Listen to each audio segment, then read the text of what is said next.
If we listen to the Israel-Palestine conflict, we always refer to the conflict as a Muslim versus Jews conflict. Are you agree with this statement? Let me just follow up on where Arij left. I want to tell you, like, for example, in the town of Bethlehem, like every Palestinian community is defined by the property owned by the families of that community. And the majority of the local families of Bethlehem are Palestinian Christians. They are the owners of property. Nearly 46% of the property of Bethlehem is confiscated by the Israeli authority. So when it comes to being a victim of Israeli land theft, the majority of the people of Bethlehem who suffer from it are actually Palestinian Christians rather than Palestinian Muslims. The same thing with the other two Christian towns south of Bethlehem, Beit Zahur and Beit Jala, where land theft is something that Palestinian Christians in those towns have suffered through more. But in the end of the day, your faith is irrelevant to the Israeli oppressor who wants to steal your property. So, like the state of Israel, if they want to steal your property, they will steal it regardless your faith.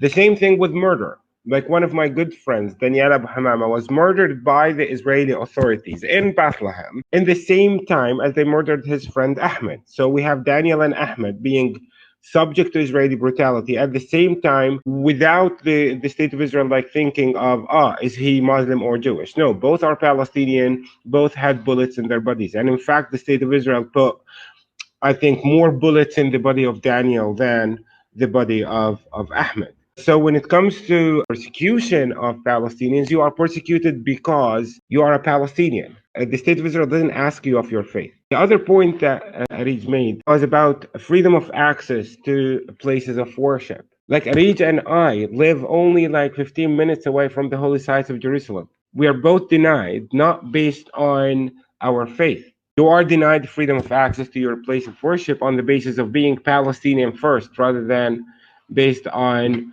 this made-up statements given by the state of Israel to give you the impression that Muslims and Christian Palestinians are living through very, very different realities. That takes us to the issue of sectarianism. Of course, Israel-Palestine is not sectarian conflict, because for it to be correct, we will have to hate ourselves and to be in conflict with ourselves. When you see Palestinians throwing rocks, Palestinian teenagers throwing rocks, like, where do you think we get that from? We get that from the first person who was born in Bethlehem, and he was a rock thrower. He was throwing stones. And that is the teenager that grew up to become King David. Palestinians cannot be in conflict with Judaism simply because big part of their faith is based on believing in Jewish prophets, or in prophets that are viewed as Jewish prophets in Jewish faith. Like, we cannot hate ourselves as Palestinians and be in conflict with ourselves, because big part of our identity as Palestinians is also, as much as it's rooted in Islamic faith, we know the majority of prophets in Islamic faith were also the people who brought the Torah and the other holy books. So we cannot be in conflict with ourselves. Second point that I want to make is the abuse of religion to justify criminal behavior, because that's exactly what's happening. What's happening is not that we are in conflict with Judaism. We are in conflict with a regime that abuses Jewish faith to justify brutality, murder, apartheid, ethnic cleansing, and everything that the state of Israel is known for from our point of view and from our perspective.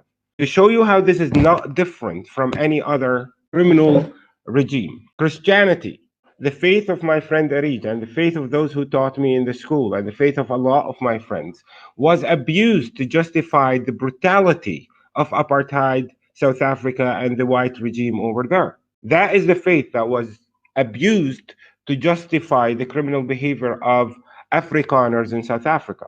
That's the exact same faith that was abused to justify the behavior of racist white supremacists in the United States.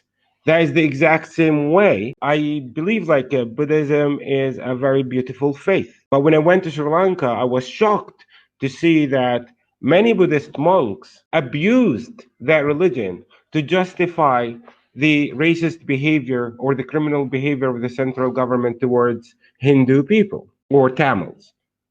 So abuse of religion to justify criminal behavior is what we are in conflict with. We are not in conflict with Jewish people. We are not in conflict with Judaism as a faith. we are in conflict with the abuse of Jewish faith to justify criminal behavior. And something that a lot of Muslims identify with and know that they reject in order to be true Muslims and true believers is the abuse of Islamic faith to justify the criminal behavior of ISIS, the Islamic State. ISIS have taken religion, Islamic religion, and abused it to justify their criminal behavior throughout the Middle East. The majority of the victims of ISIS have been Muslims themselves. So our rejection to the State of Israel is not based on rejecting Judaism, because like big part of our culture is inspired by that faith. So we cannot reject ourselves. Our rejection of Israeli oppression is rooted in the fact that it is a regime that is abusing Jewish faith to justify its criminal behavior towards us. So this is not a conflict of religions. This is not a sectarian conflict.